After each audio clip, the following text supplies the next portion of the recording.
اعوذ باللہ من الشیطان الرجیم سورۃ الصافات آیت نمبر 40 بسم اللہ الرحمن الرحیم الا عباد اللہ المخلصین مگر اللہ کے خالص کیے ہوئے بندے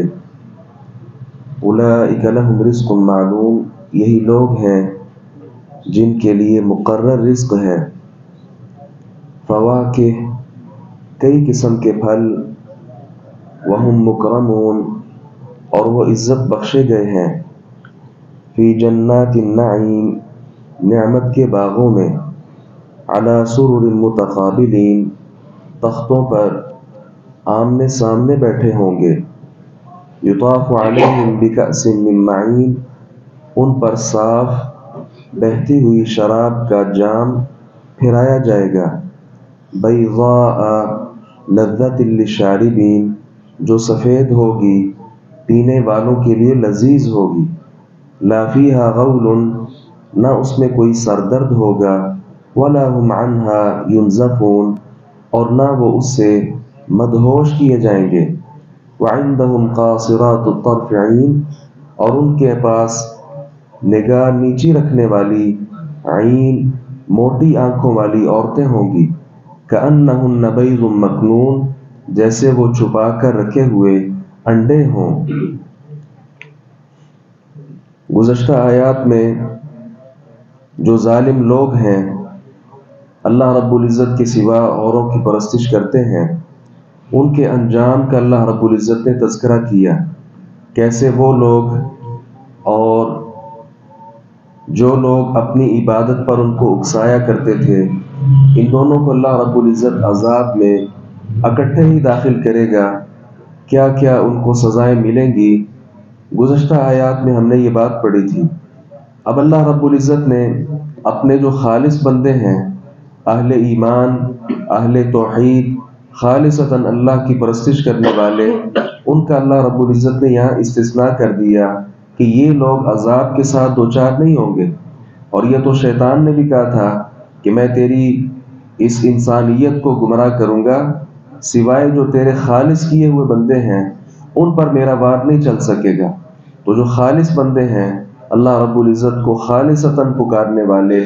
ان کے متعلق فرمایا کہ ان کا رزق معلوم ہے، اور یہ معلوم ہے کتاب و سنت میں بیان کیا گیا ہے۔ دنیا میں جو رزق ہمیں ملتا ہے اس سے کہیں بڑھ کر بلکہ سوچا ہی نہیں جا سکتا جو انسان کو جنت میں ملے گا۔ دنیا میں ملا جانے والا رزق عارضی بھی ہو سکتا ہے، جبکہ وہاں ملنے والا رزق وہ یقیناً دائمی ہے، اور پھر دنیا میں ملنے والا جو رزق ہے اس کے ذائقے اور ہیں، لیکن جو جنت میں ملنے والا رزق ہے اس کے ذائقوں کے متعلق تو انسان سوچ بھی نہیں سکتا۔ تو یہ اللہ رب العزت کی طرف سے اس کو معلوم رزق جس کا پتہ ہے اور وہ دیا جائے گا۔ اس میں سے ایک کا تذکرہ کیا کہ وہ کئی قسم کے پھل اور عزت وہ وہاں بخشے جائیں گے۔ فواکہ جو ہے یہ ایسی کھانے والی چیز پر خصوصاً پھل پر بولا جاتا ہے کہ جو لذت کے حصول کے لیے کھایا جائے۔ بس اوقات بعض چیزیں ہم کھاتے ہیں پیٹ بھرنے کے لیے، بعض چیزیں کھاتے ہیں صرف لذت حاصل کرنے کے لیے۔ تو انسان کو بھوک تو نہیں لگے گی جنت میں، لیکن صرف لذت کے حصول کے لیے وہ چیزیں کھائے گا۔ اور فواکہ میں مفسرین نے جو خاص پھل ہیں ان کے ساتھ ساتھ گوشت کا اور دیگر چیزوں کا تذکرہ بھی کیا ہے۔ تو یہ انسان صرف لذت حاصل کرنے کے لیے چیزیں کھائے گا۔ اس کے ساتھ ہی تذکرہ کیا گیا کہ وہ نعمتوں والے باغات میں اور آمنے سامنے تختوں پر بیٹھے ہوں گے۔ تو جس طرح دنیا میں اس چیز پر انسان کو اچھا لگتا ہے کہ وہ اپنے یار دوستوں کے ساتھ خوش گپیاں لگانے کے لیے آمنے سامنے اپنی مسندوں پر بیٹھے، لیکن دیکھا جائے تو یہ مسندیں کس قدر بڑی جلدی ختم ہو جانے والی ہیں، لیکن وہ جو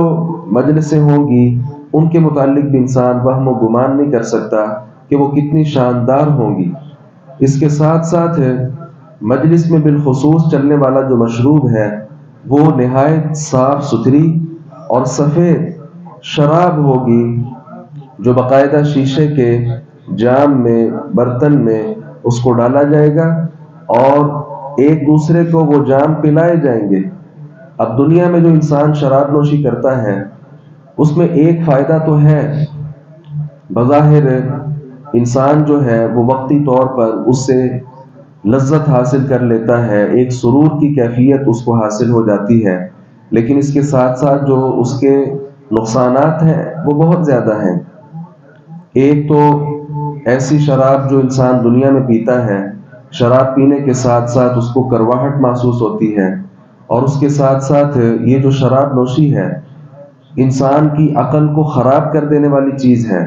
اور یہ جو شراب نوشی ہے اس کا تیسرا نقصان یہ بھی ہے کہ انسان یہ پی لینے کے بعد بہکی باتیں کرتا ہے، اور چوتھا نقصان یہ ہے کہ انسان جب یہ شراب نوشی کرتا ہے تو بہت زیادہ جو برے کام ہیں ان کے اندر وہ انسان پڑ جاتا ہے، اس کو نہیں معلوم ہوتا ماں کون ہے، بہن کون ہے، بیٹی کون ہے۔ جو ظالم اس سارے مقدس رشتوں کو ہی بھول جائے تو ان کے تقدس کو کیا وہ پامال نہیں کرے گا؟ اور کئی خرابیاں اس کے اندر موجود ہیں جسمانی فائدے کے ساتھ ساتھ، لیکن اللہ رب العزت نے فرمایا جس طرح ہم نے پڑھ لیا وَإِثْمُهُمَا أَكْبَرُ مِن نَفْعِهِمَا، فائدہ تو اس کے اندر ہے لیکن نقصان اس سے کہیں بڑھ کر ہے۔ جنت کی شراب ویسی نہیں ہوگی، بلکہ جنت کی شراب نہایت صاف شفاف اور اہل ایمان کے لیے اللہ رب العزت نے وہاں پر تیار کر رکھی ہے، ہر قسم کے نقصانات سے وہ بالکل پاک ہے۔ اور اللہ تعالیٰ نے خود فرمایا لا فیہا غول، اس میں کسی طرح کا سر درد نہیں ہوگا۔ وہ شراب پیر کا انسان اس کی عقل مخمور نہیں ہو جائے گی، وہ بے عقلہ انسان نہیں نظر آئے گا، اور نہ ہی اس کے ساتھ وہ مدہوش ہوگا، کسی طرح کا نشہ بھی نہیں چڑھے گا۔ اور اس کے ساتھ اللہ رب العزت نے اہل ایمان کے لیے جو بیویاں تیار کر رکھی ہیں ان کا تذکرہ کیا، ایسی بیویاں قاصرات الطرف عین۔ یہ بہت بڑی بات ہے کہ اللہ رب العزت نے اہل ایمان کے لیے جو حوریں بیویاں رکھی ہیں ان کے لیے قاصرات الطرف کا تذکرہ کیا۔ اس کا عام لفظوں میں مفہوم آپ یہ سمجھیے کہ وہ صرف اپنے خامدوں کو ہی دیکھنے والی ہوں گی، خامدوں کے علاوہ کسی اور کی طرف ان کی نظر پڑے گی ہی نہیں۔ کس قدر یہ نہایت پاکیزگی اللہ رب العزت نے اس کے اندر رکھ دی ہے ان خواتین میں، اپنے خامن کے علاوہ کسی اور کی طرف دیکھنا ان کے لیے روا ہی نہیں ہوگا۔ اور پھر ساتھ ساتھ ان کے حسن کا دوسرے نمبر پر تذکرہ کیا کہ ان کی آنکھیں نہایت موٹی موٹی ہوں گی، اور تیسرے نمبر پر بتایا کہ جیسے وہ چھپا کر رکھے ہوئے انڈے ہوں، اور بعض نے کہا کہ انڈوں کے نیچے جو جلی ہوتی ہے اس طرح۔ اس میں مختلف تعبیرات ہیں، مفسرین نے کئی طرح کی باتیں کی ہیں۔ ایک بات یہ ہے کہ جو انڈے کا خول ہوتا ہے، انڈے کے خول کے نیچے ایک جلی ہوتی ہے، وہ جلی کس قدر سفید ہوتی ہے۔ بعض مفسرین نے یہاں سے ان کے گورے رنگ پر اشارہ کیا ہے کہ وہ نہایت صاف شفاف اور سفید رنگ کی ہوں گی، اور کچھ نے کہا جس طرح وہ بالکل جو انڈا ہے اس کے اور اس کے خول کے درمیان جو جلی ہے وہ نہایت نازک ہوتی ہے، اس طرح یہ نازک مزاج والی خواتین ہوں گی۔ کئی قسم کی تعبیرات یہاں پر کی ہیں۔ یہ بات بھی اہل ایمان کے ہاں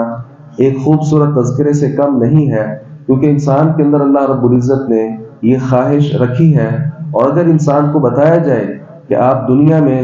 ان خواتین سے جن کے ساتھ ناجائز رواسم ہیں ان سے آپ اگر دور رہیں تو اللہ رب العزت نے آپ کے لیے ایسی ایسی خوبصورت خواتین تیار کر رکھی ہیں، تو میں تو کم از کم یہ بات سمجھتا ہوں کہ انسان پھر آخرت کے لیے اعمال جو ہے وہ بجا لائے گا، اور دنیا کے جتنے بیہودہ کام ہیں اس سے ممکن حد تک اور پوری کوشش کرتے ہوئے انشاءاللہ وہ بچنے کی بھرپور کوشش کرے گا۔ اللہ رب العزت سے دعا ہے اہل جنت کے لیے اللہ تعالیٰ نے جو چیزیں تیار کر رکھی ہیں ہمارا شمار بھی ایسے اہل ایمان میں فرمائے، اور کل قیامت کے دن یہ جو مبارک نعمتیں ہیں اللہ رب العزت ان کے ساتھ ہمیں بہرور فرمائے۔ وآخر دعوانا الحمدللہ رب العالمین۔